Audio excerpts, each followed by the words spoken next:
Hey everybody, thanks for joining back in for a little bit more bonus. We pick up on page 193. If you're following along, it's called Dragon. More police cars and ambulances arrive at the park. A handful of keepers stream in too, looking frantic and confused.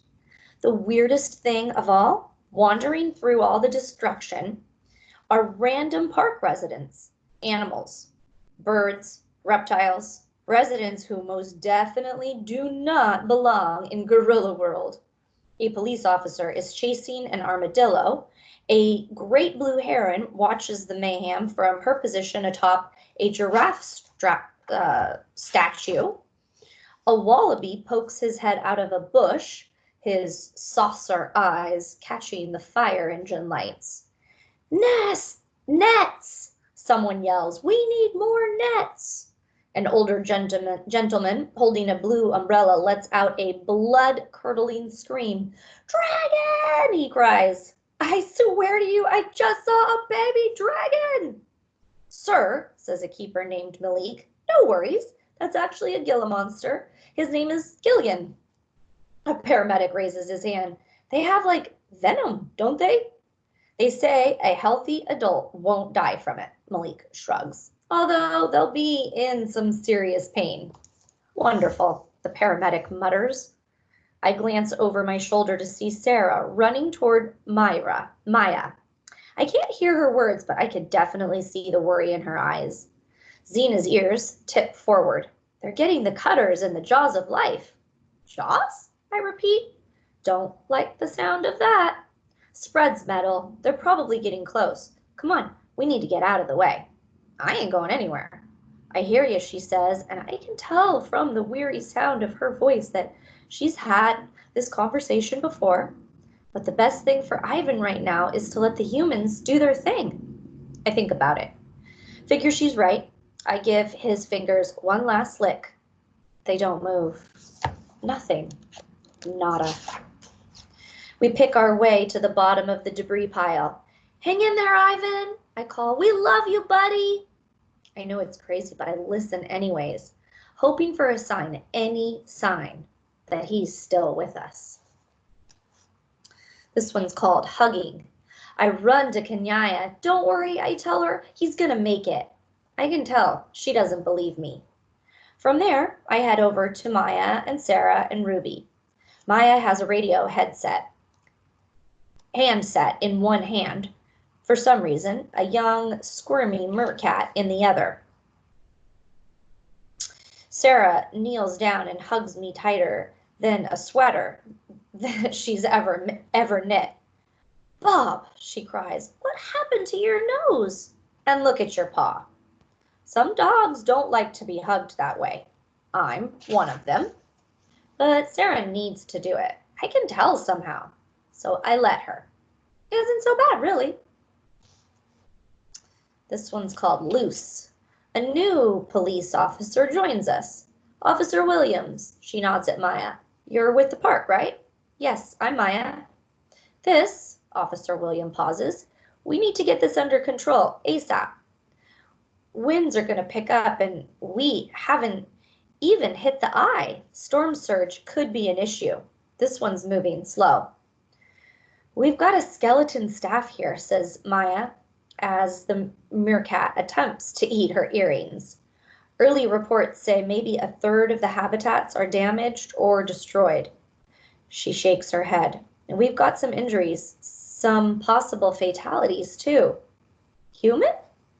"Don't think so. Anything loose that could be, problem?" Maya presses her lips together. "Yep." "Such as?" A couple Florida panthers, gray wolves, python maybe, possibly an alligator or two, American alligators, not Chinese. I don't care if they're from Canada. If they eat people, we're in trouble." "They don't, typically." "Typically," Officer Williams repeats. Well, that's reassuring. Sarah loosens her grip on me ever so slightly. "Maya," she asks, voice trembling, "have you heard anything on the radio from George and Julia? I keep calling, but the cell towers are down." "Nothing yet," Maya says, "but I'm sure they're fine." Nearest shelter's over at Lincoln Elementary, says Officer Williams. You could check there. Sarah frowns.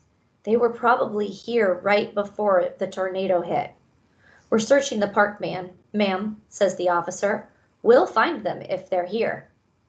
Everybody clear out, a firefighter with a megaphone yells from a spot near Ivan.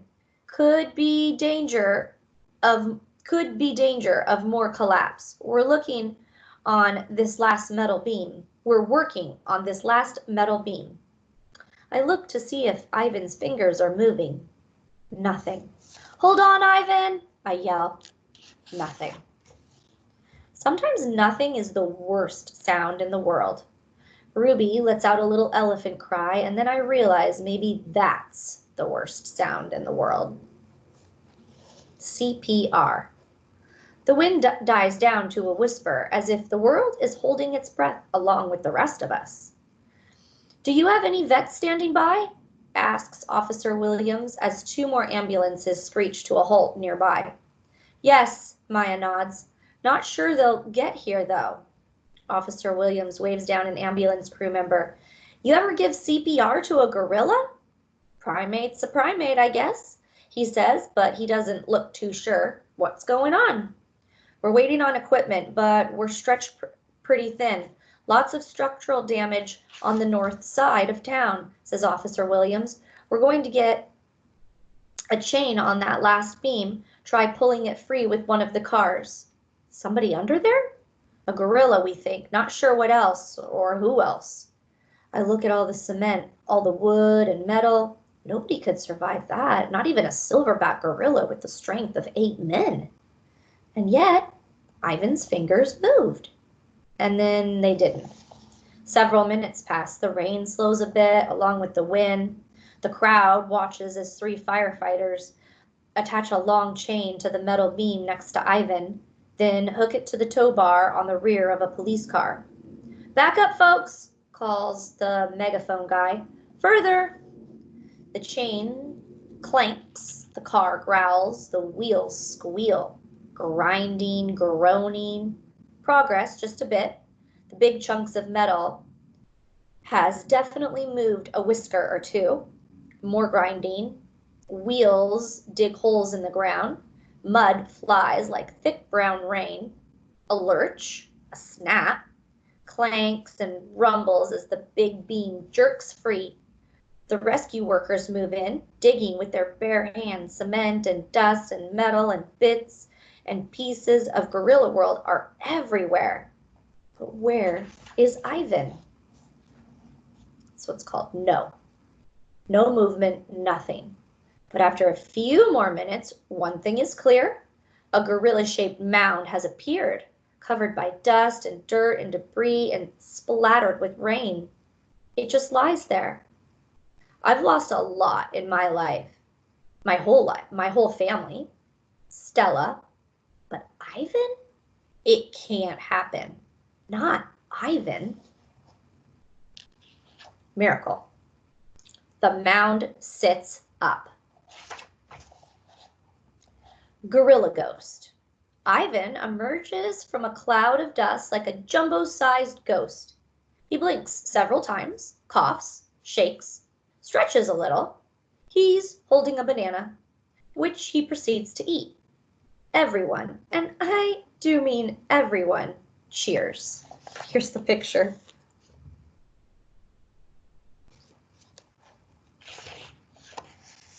Wolf on the run. I scrambled over to Ivan and he gives me a look that says, "You're the best, Bob." "I thought you were a goner," I say, licking some banana goo off his chin. "Me too." Ivan seems a little dazed. His eyelashes are white with dust. What happened anyway? Tornado. Ruby okay? Kenyatta? Julia? George? Haven't seen Julia or George yet. Kenyatta's over there. Carrying on. A paramedic holding a box of medical equipment approaches us nervously. "I've got this," calls a woman I recognize as one of the park veterinarians. The paramedic looks happy to step aside. The vet gently but firmly pushes me out of the way. "I'll be back," I tell Ivan. I run to Kenyani, Sorry, I keep saying that name wrong. Kenyani.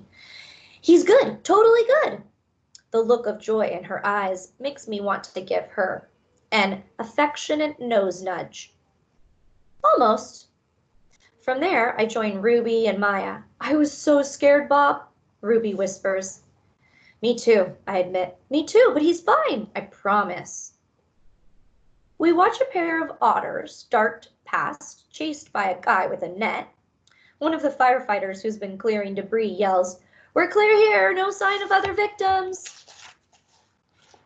Sarah closes her eyes and I can smell her relieved tears, while Maya listens on her walkie-talkie, trying to take stock of the damage of the park. Officer Williams's police radio hisses and crackles with new problems, new flooding, new dire predictions.